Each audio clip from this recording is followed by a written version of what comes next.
John, you did this thing right here and you shouldn't have done that.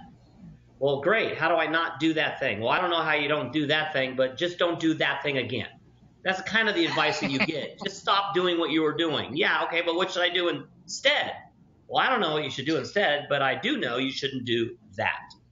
And this belief now that accountants are not actually even wired to be good at proactive tax planning is bearing itself out in the marketplace the more and more I speak.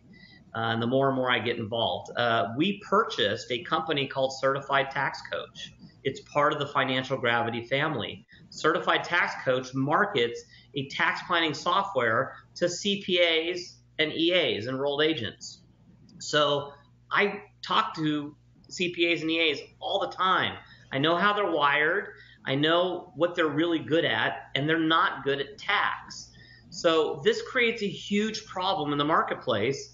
One that I assumed was going to be filled. I mean, if every small, and I tell people this too, that every small business owner needs two things from their accountant. They need numbers that help them run their business better, because if I don't have the numbers, I'm not going to be able to run my business better. If you watch Shark Tank, they all say you need to know your numbers. So they need those numbers. And number two, they need lower personal income taxes so the taxes that they're paying can go back into the business to fuel the growth of their business. And ironically, CPAs don't do either of those things. They give you a balance sheet and a profit and loss statement, which is old data. So it's mid-February. So I'm just now getting my profit and loss and balance sheet for my fourth quarter. So I'm 6 weeks into the new year. I'm looking at my fourth quarter, and I'm analyzing whether or not it was good. And here's the thing that's funny about these numbers, is the numbers that were reflected in the fourth quarter numbers actually were impacted by decisions I made in the second and third quarter of 2016. So I'm now getting a dashboard for decisions I made over 9 months ago. You cannot run a business this way. The only people that need balance sheets and profit and loss statements are banks and accountants. So there's a lot of other numbers that you need to use to run your business that will help you run it better. And I don't want to spend time on this show about that, but there's books that we can refer you to get started in these areas. But the tax part is a huge number. Are you paying more than your fair share? I'm all for infrastructure. We need roads. We need defense. I don't want bad people coming over here and hurting us. I don't want bad people blowing up pipelines. We need defense. So, but that's the government's job, is to provide the infrastructure and defense so that we can kind of live our lives and build value for customers. So, but with that said, we want to pay the least amount of tax legally allowable by law. We don't need, what's interesting, there's 70,000 pages. There's so many cool things that you can do to reduce your taxes. You don't have to break the law. So you don't have to do anything offshore. You don't have to do anything wacky. Just follow the law. And what's interesting is that by following the law, it actually creates more work for accountants, which is the ultimate insanity, because we'll design a plan that creates more hours and more forms, which creates more money for the accountants, and then the accountants resist the plan because they've never seen it before. They don't know anything in the tax code. It's one of the most, I'm telling you, it is one of the most frustrating businesses, but it's also exhilarating because I get to meet small business owners and I get to change their lives. And that's not hyperbole. We had a client that came in that has several large, in fact, she's on my podcast. Her name is Veronica. We're not allowed to disclose which franchise she works with, but it's a hamburger franchise. It's a very successful one, and you've heard about it. And whatever just popped into your head, that's probably the one. But she owns 6 of them, and she does quite well.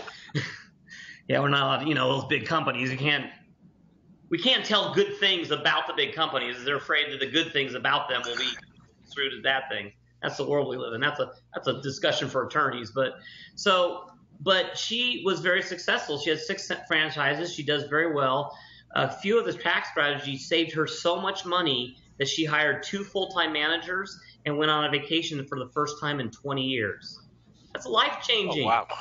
Yeah, we saved her $160,000 in taxes per year. That changed everything for her. And she is part of this large organization that has all these CPA firms that help her. She has a legal team that helps her. I mean, she's bought and built 6 franchises, so she knows real estate and all the things that go along with it. But no one bothered to teach her a few things that saved her $160,000 a year. So she's been a client for about 3 years. So she's saved just shy of $500,000 in taxes, which ironically, this is the strange part about business owners is I ask all the time, what are you going to do with your money? Oh, I'll get a vacation or I'll pay for my kids' college. Here's the truth. Small business owners, they're not going to take the tax savings and buy something for themselves with it. You know what they're going to do? They're going to plow it back into the business and continue to grow it. It's a sickness. But it's the sickness that makes America great because we're full of entrepreneurs and we're driven to change. I mean, people like Elon Musk doesn't need any more money. He's good. He can just stop where he's at. But he's got the sickness. He's driven. He wants to mine satellites. You know, it's satellite planets now. You know, he doesn't just want to launch a rocket. He wants to put it on a piece of rock somewhere thousands and thousands of miles from here, and be able to figure out how to mine it and bring that back. I mean, the stuff that they're doing is crazy. But that's what entrepreneurs do. We think bigger, better, stronger, faster, and we take the money that we have and we pour it back into the economy. We pour it back into people to help us do what we do. So taxes are lowering taxes is a noble and honorable thing to do for yourself, for your family, and it's going to be good for the economy because you're going to where was there $160,000 better spent? In the federal government. I don't care who you elected. It's $160,000 inside of a government entity, or do you think the 2 managers she hired full time and the vacation she spent time with her kids on a vacation, is that a better use of the tax dollars? I think it's a much better use than giving it to the federal government, which is just a black hole. It will always be a black hole. I gotta ask. I don't care who you elect. Yeah, it's always going to be a black hole. Awesome. Well, I gotta ask. Well, speaking of that, speaking of podcasts, what led you to start your podcast, Financial Gravity podcast? Why did I start it? What led you to start it? So I have done a radio show, a terrestrial radio show in the Dallas Metroplex for some time. And as an entrepreneur, you kind of go where people are going. You want to try to skate where the puck is going. I went to the Podcast Movement Conference last year, which I highly recommend if anyone wants to get into this business. It's well worth it, at least going once. They have a very great content. They have content from the beginner that's never done a single thing on up to people that want to, edit their own stuff. So very, very well worth it. But I saw from that conference is that the podcast movement, which is ironically the name, is kind of in this inflection point. Many new technologies take a while to adapt. There's this belief system because, gosh, nothing's happening. Solar energy is one of these. It's taken like 30 years. Ever since I was a kid, everybody's been talking about solar energy and all the amount of sun that hits the earth. But it's always been way too expensive. Where we're kind of at that inflection point in solar energy where there's some technologies that are going to come online in the next couple of years where we're going to look back 10 years from now and say, why do we ever burn natural gas to heat our homes? Because they're building roof tiles with solar energy. They're building, they have this new thin material that captures solar that you can put on your windows. So it's like your windows are tinted and the tinting itself is collecting solar energy. And it costs 1/10 of the cost of the current solar panels. So we kind of have this inflection point. The same thing is happening with radio. I'll give you an example in the Dallas Metroplex. So I grew up in Los Angeles, like I mentioned. So I may not look this based on my age, but I love alternative music. I grew up on U2 and Susie and the Banshees and The Call and The Alarm. And I'm probably naming a bunch of bands that some people never heard of. So, but these were my 80s bands, alternative music. KROQ was the station I listened to. So I still like that music. Well, they had an alternative music station here in the Dallas Metroplex. It's about 20 years old. It just went off the air. So this just gives you an idea. I kind of understood that this was coming. It just went off the air. And it was replaced with adult contemporary. Another radio station, Jack FM, which is almost in every major market, just switched to 80s music. So the question is why are these 2 radio stations, first of all, the alternative? There's no alternative music now available on radio in the Dallas Metroplex. Well, who was listening to alternative? Not old guys like me, mostly millennials. And how many millennials listen to terrestrial radio?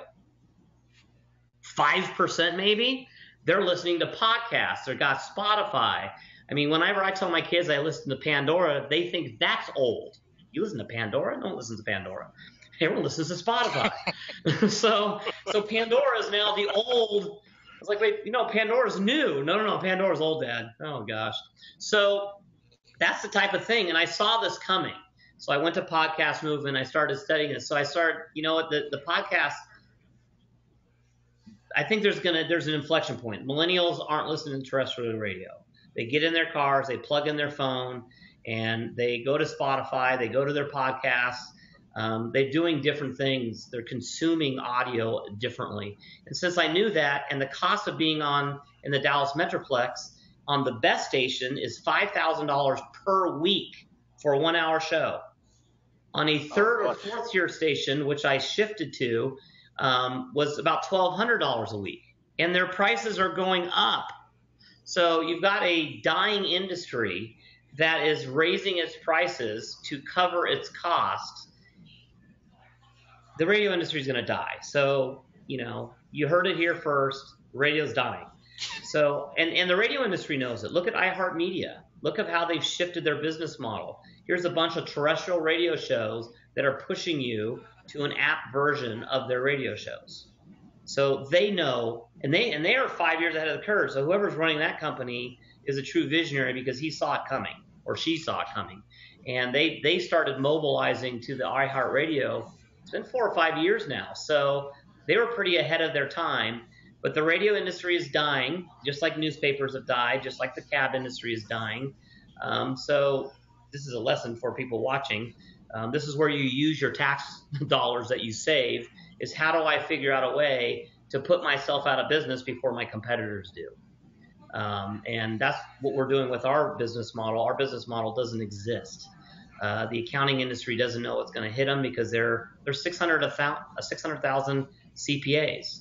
The CPA industry, CPA designation is a private designation. It's a company that created the designation.